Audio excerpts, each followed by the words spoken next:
Hello and welcome to a beginner's guide to minting, presented by the Crypt NFTs with your host, Ghost of Jeb. So you've joined Web3 and you've been told a project is minting. What in the web could that mean? Well, fear not. This short video will provide an explanation of what a mint is and how you can take advantage of it. A mint, to put it simply, is the pre-sale or pre-ordering of an NFT.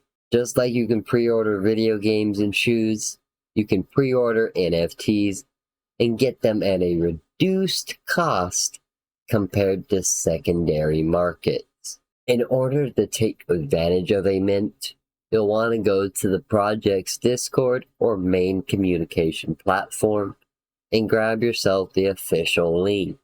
A lot of scams come out with false links around this time. Don't become the victim of a wallet drain.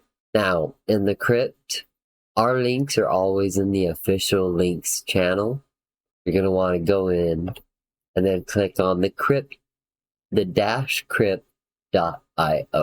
Once on the Mint site, you're going to want to click on Connect Your Wallet. If you've been following the series, on the pop-up that comes up, you'll want to choose MetaMask. If not, choose your own personal wallet.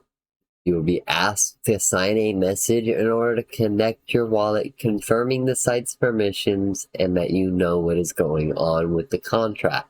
Now that you have your wallet connected, you'll want to make sure and verify your wallet is. So take a look at the top in that blue circle here on the Crypt Mint and make sure it has your wallet. First four, last four. From there, you're going to want to go ahead and set the amount of NFTs you wish to mint. Then click Mint. A pop-up will appear giving you the gas or cost of the transaction for you to confirm.